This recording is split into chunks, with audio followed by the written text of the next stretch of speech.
welcome to Weekend News Update on Baina TV. This news is coming to you live from Atomic Junction, Benab House, Medina.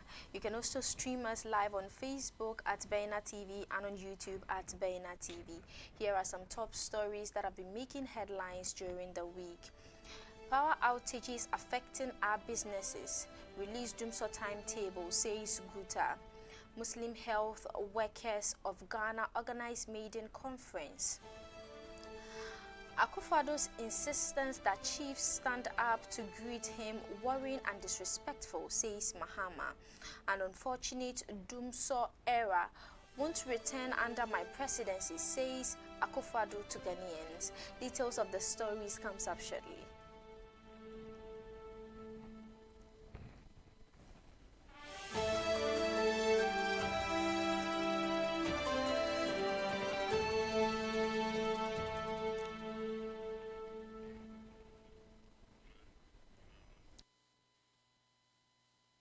Now, moving on to our first story of the week, the Greater Accra Bisa community came together on April 27th for a significant dual event to honor the life of their late president of the council, Kir Mohammed Ali Dabre III, while simultaneously ushering in his successor to the revered chieftaincy position.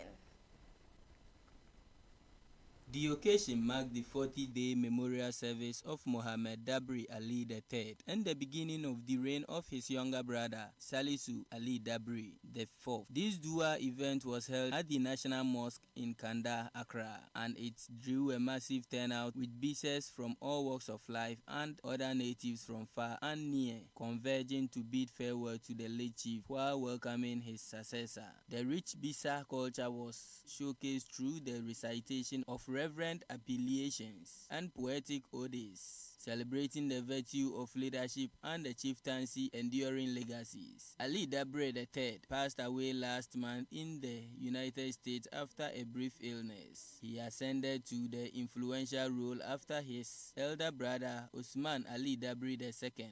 The celebrated lecturer left an indelible mark through exemplary leadership and scholastic endeavors. His younger brother Salis Ali Dabre IV, whose choice follows an endorsement by the Greater Accra Council of Bisa Chiefs, will formally take over as the new chief through sacred age-old rituals and customs passed down for generations. Ali Dabre IV, who is now known in private life as Alhaji Salisu Ali Dabre, is the fourth member of the Dabre clan to ascend to the seat of leadership. He comes with more energy, and his investiture was marked with absolute colorful creativity that attracted people from other ethnic groups, including the owners of the region, the Gan people. His father Ali Dabre founded the Bisa chiefdom, which was later led by his elder brother Usman Ali Dabre II, followed by Muhammad Ali Dabre III in October 2010. After the demise of Muhammad Ali Dabre last month, the customary final funeral rites were performed, paving the way for the installation of a new chief.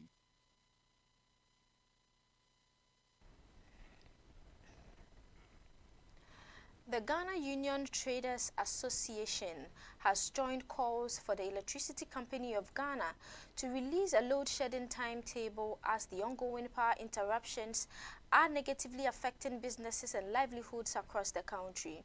In a statement, Guta highlighted the significant impact of the power outages on various sectors including agriculture, trade and industry. According to Guta, manufacturers are struggling to maintain production schedules and plan for their workforce due to the inconsistent power supply, which also increases production costs and worsens living conditions. Traders, shop owners, wholesalers, tailors, dressmakers, electricians, and other artisans are also facing setbacks in their businesses due to the Dumsor phenomenon. Guta is demanding answers from ECG regarding the real causes of the erratic power outages, the efforts being made to fix the issue, and the timeline for resolution. They also urge ECG to provide a timetable for the load shedding to enable businesses to plan their activities effectively. The unpredictable power outages have led many shop owners to resort to using generators, resulting in increased expenses for petrol to keep them operational during unexpected power cuts. And in other stories, the Ministry of Employment and Labor Relations held a discussion with the leadership of the Teachers and Educational Workers Union of TUC over two-tier pension arrears owed to members of the union. In an interview with the media in Accra, King James Azotiba, the General Secretary of the union, expressed deep concern over the situation, describing the delay as unfortunate.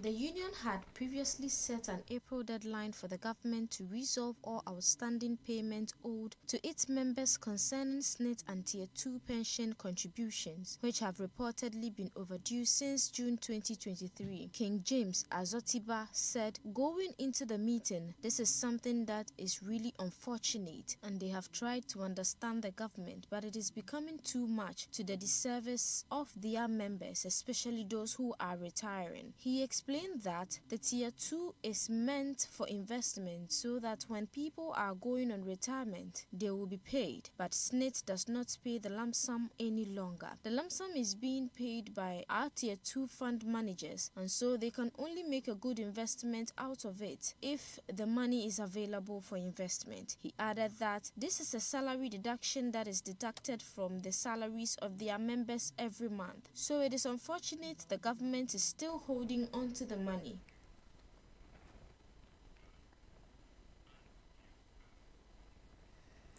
The flag bearer of the National Democratic Congress, John Mahama, has condemned President Akufo-Addo's recent interaction with the chief in the Oti region, describing it as unprecedented and disrespectful to traditional leaders. In a social media post on Monday, April 29th, Mr. Mahama expressed concern over President Akufo-Addo's conduct, stating that political observers should take it seriously. John Mahama emphasized that the president's action undermined the dignity of chiefs in the country. According to Mr. Mahama, failure to rebuke President Akufo-Addo from his behavior could lead to further disrespectful actions in the remaining days of his presidency. The former president called on Ghanaians to be vigilant and hold their leaders accountable for upholding the values of respect and dignity, especially towards traditional leaders. The incident has sparked debate among Ghanaians, with some expressing disappointment in the president's behavior while others defend it as a cultural misunderstanding. According to John Mahama, in almost 8 years, Nana Addo Bawumia has done extensive damage to Ghanaians' democracy. As the clock ticks towards the end of his mandate, the president's attitude and utterances give much cause for concern. John Mahama said the president's recent insistence that chiefs stand up to greet him to be a matter of serious consternation for political watchers. Meanwhile, Mr. Mahama launched a scathing critique against President Akufo-Addo, accusing him of attempting to undermine Ghana's constitution and manipulate the political landscape to benefit his favored successor.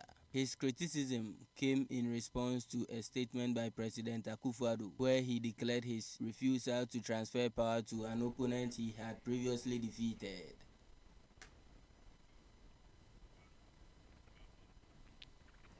The Muslim Health Workers Association of Ghana organized a 3-day maiden conference at the National Mosque in Accra. The conference, dubbed the Ghana International Islamic Health Conference, is on the theme ensuring equity in health, empowering communities for holistic health service, was to convey seasoned Muslim health practitioners under one roof to dialogue on bridging the gap in health care for Muslim communities around the world, particularly in Ghana, using Islamic principles and ethics. The event was graced by key Muslim leaders, including the National Chief Imam, His Eminence Sheikh Dr. Usman Nuru Sharbutu, Her Excellency the Second Lady, Ms. Samira Baumia, the Chairman of the Hajj Board, Honorable Ben Abdullah Banda, Member of Parliament for Asawase Constituency, Muntaka Mubarak, and Dr. Sheikh Amin Bonsu. Dr. Aisha Ali Isaka, in her submission, said the aim of the conference was to bring together local and international speakers to discuss the inequalities as well as showcase the works of Muslim professionals to Ghanaians and the world at large. For his part, guest speaker Professor Hafiza Rahman made a presentation on medical relief for Muslim and non-Muslims, especially those in war zones such as Sudan, Somalia, Guinea, and now recently in Gaza. Other guest speakers also made presentations on various topics of interest, including women's health, efforts of Muslim family counseling services, polygamy, among others. And moving on to other stories, concerned polling station executives of the New Patriotic Party in the Ayawaso East constituency have accused the municipal chief executive of Ayawaso East, Hajia Salma Futa, for her role in the attempt to demolish CDR. At a press conference on Monday, April 28th, the group pointed out fingers at the MCE over the attempt to demolish and called on the leadership of the New Patriotic Party and the party's executives to intervene. Last Thursday, an attempted demolition of the CDR by an excavator which was escorted by heavily armed policemen was resisted by some youth, an incident the NPP polling station executives find strange, which could dent the image of the party in the constituency. According to the group, Ayawaso East is a politically active and diverse constituency, hence they are concerned by the MCE's decision. Speaking at the press conference, the constituency party secretary Abdullahi Ali alleged that Hajia Salma Futa has plans to privatize the Nima Social Center, popularly known as CDR. This, according to him, is a decision that goes against the interest of Nima and the aspiration of the people of Nima. Q. The unit committee member, Techi Awal Emmanuel, was particularly concerned about the lack of consultation. He said the people of Nima are not aware and therefore they need clarification from the MCE. Q. For her part, the NPP Deputy Women's Organizer of Ayawaso East, Hajia Zuwera Mohammed, said they are not enemies of progress, but the right thing must be done, especially when the name of the second lady, Hajia Samira, is being drawn into the matter. Constituency Youth Organizer Mr. Abubakar Al-Hassan also lamented on the lack of official information from the project, saying the press conference was necessary to clear the name of the second lady. He accused the MCE of neglecting the Kaukudi AstroTurf project, a project the youth of Nima are passionate about due to their love for sports. Looted royal artifacts from the Ashanti Kingdom are finally on display for public viewing at the Menchia Museum in Kumasi, 150 years after the British took them, including a ceremonial cup decorated with gold ornament known as Mpomponswo, a sword of state, 3 cast gold soul washers badges, and a gold peace pipe. These artifacts were taken from the kingdom during the Anglo-Ashanti Wars, including the infamous Sagranti War of 1874.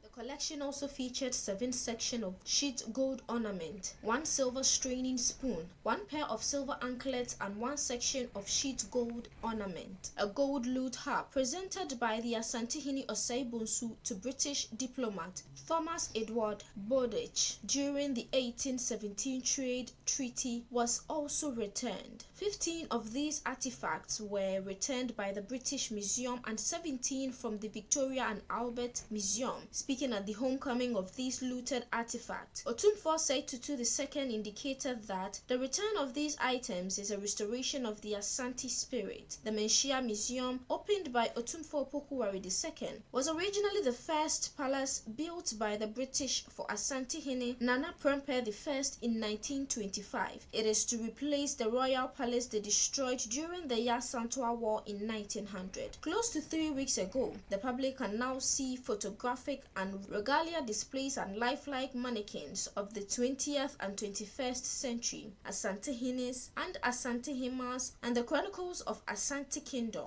including their history with the British. The items will be on loan for an initial 3 years and renewable for another 3 years. Their return coincides with the silver jubilee of the Asante-Hene Otumfuo Osei Tutu II since his ascension to the golden stool.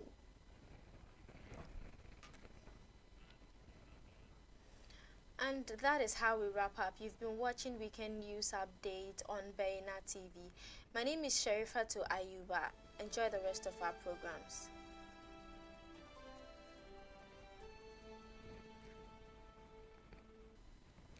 President Akufo-Addo has reaffirmed his commitment to ensure that Ghana does not experience persistent power challenges, commonly known as doomsday, during his presidency.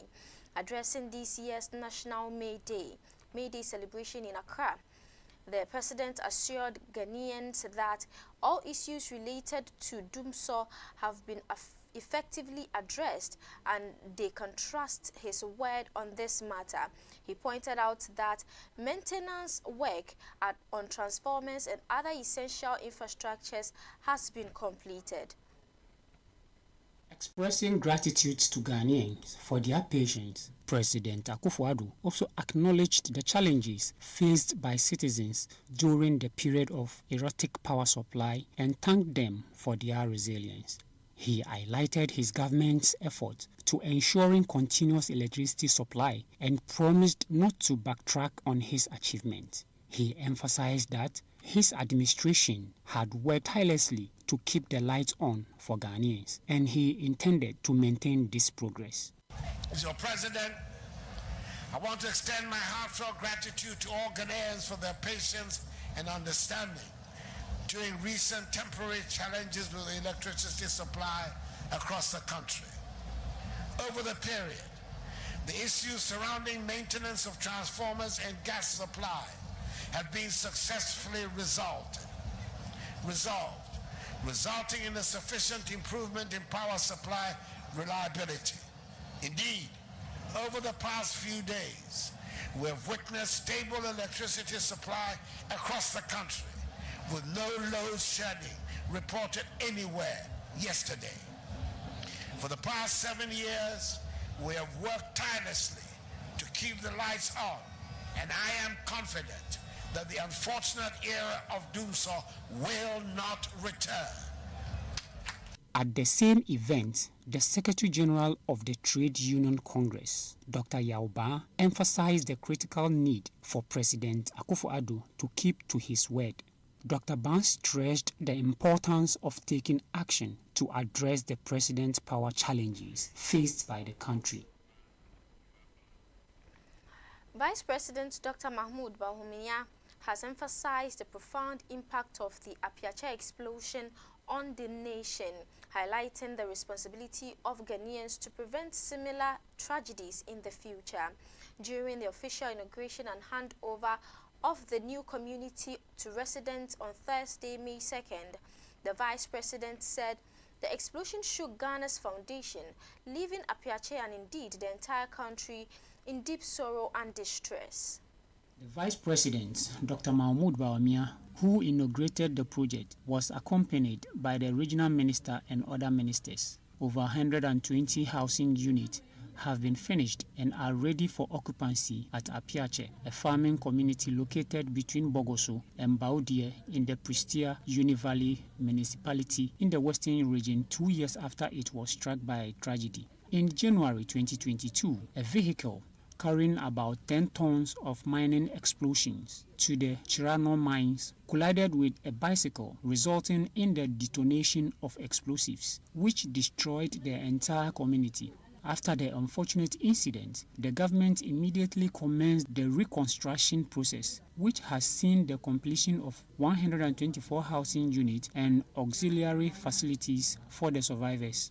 The newly built structures ranging from 1-bedroom to 7-bedroom units, comes with enhanced facilities, including a market, 6-unit classroom and kindergarten blocks, inner roads, water and electricity, a drainage system, and a water storage system. Addressing the gathering at the official inauguration ceremony, Dr. Bawumia described the effect of the explosion on the community as a devastating and unfortunate, but expressed his contentment for work done so far. He said the country owes it to the victims and their families. He commended President Nana Addo Dankwa Akufo-Addo for his efforts in rebuilding the community for the people of Apiache.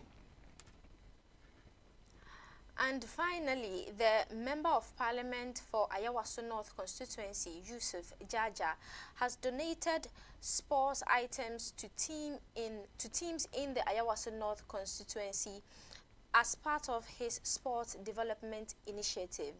The donation, which took place at the EP Church at Newtown on Tuesday, 2nd May 2024, saw 9 teams receive jerseys, balls and cash to support them in their training.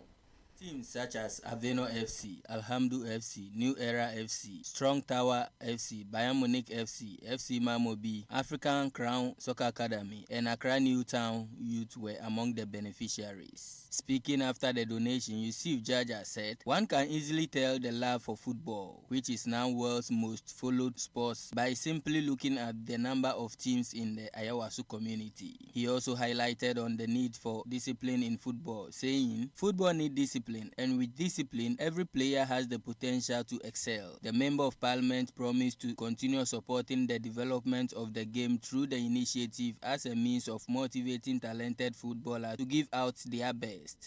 Yana abin na ko zo ka gani ku duka kun gan kaman kun samu jin dadi, ku da kanku kun gan kaman teams nan da footballers duka suna jin dadi. Abin da muka yi yana abu ne mai sauki. Ayawaso North constituency muna da football teams, clubs na aka ready sa suke buga league, coast division, division 2, division 3 da ababai duka na suke buga league. Shi ne muka nemi su dukansu mun samu guda tara da keepers trainers guda muka ce ya mu ma da mu tanye su so that management ko ko buga ball su ya ci gaba. Shine muka ba su football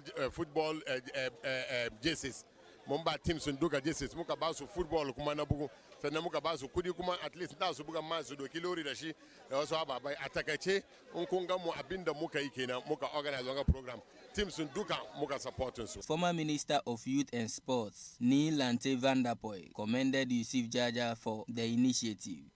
My younger brother, Honorable Jaja, ya krane ya bani invite kama nzo witness abun ina yinga. Wangane encouragement kunlu ina ba younger MPs nang. Kama kunlu ke duba abun weneka yi ya taba ko wa chicken constituency. And that is what will make you the good MP. Sometimes it's not just about infrastructure, but the little things ka yi when ya shiga chicken mutum. Every time, yeah, feel one nabu. And this little that you have done for our brothers who are running coast clubs, Division 2 clubs, and 3rd Division clubs in this constituency will forever live with them. NDC constituency chairman Alhaji Manaf Walker commended Yusuf Jaja for the kind gesture even though his party is in opposition. Ruwa ne shine Honorable Yusuf Jaja gaskiya yana kokari sosai. Although ba government shi power, amma irin taimakan da yake yin na matasa gaskiya is extraordinary. Shi sa wallahi mun gode sosai irin taimakon da Honorable yayi ma wadangan 9 teams da ke cikin Ayawaso North constituency. Some of the beneficiaries expressed their gratitude to the Honorable MP for the donation and gave their assurances they will put the donations to good usage. New Era FC founder Ibrahim Mohammed magana na shine na son yaje to youth wadanda suke son su buga ball no. So ya ankuri kowa take football na serious because mun gaji kuma muna cikin gajiya, especially cikin wanga hard time and difficulties. har honorable ya cire wani abu cikin abin da shi yake da shi ya bamu, sai mu ce mun gode ma Allah, kuma Allah ya sa ya zo dewa kuma ai muna haka nan, mun gode kuma mu ma mun yusun shi yanda ya kamata. Mun gode ma Rashid, the Vice President, Alhamdi FC. I want to use this opportunity to say a very big thank you to our Honorable MP, Iowa North constituency. To my words, to our MP, it's doing a good things I've been doing for Iowa North until December 7th, when they hand over the baton to us. God come in 2024, inshallah. So, Newtown Youth. Na group 5 na league top no. There was there any other way am I no. The overall CEO on here was small me say major na no. There was and me say adi papa bia o upe o abrabo mo nyameba abamenu mo. Atamfo do be hihye bibia no ebe ko ahira ma o. And me say the why no Oliver ye bebre. Ye to awini bonus honorable. Me say o say ebi mu ye to awini ye to awini bonus. He said me say another time we invite her. You could clearly see that he's a man of his words. Those of us who know him knows exactly what I'm saying. My name is Abdulaziz Idris. I'm the director of Avenue Star Football Club. On behalf of the team, we say a very big thank you to Honorable Yusuf Jaja for giving us this kind gesture. I will say in my language, una dia, na uni na new albarka. Thank you very much, and may God still bless you. Allah, alhamdulillah, munguri ma Allah. Honorable Allah karama dogurai. Allah kiyaye ka. Allah baka sa da rabu. To ba yi zeban amma alhamdulillah.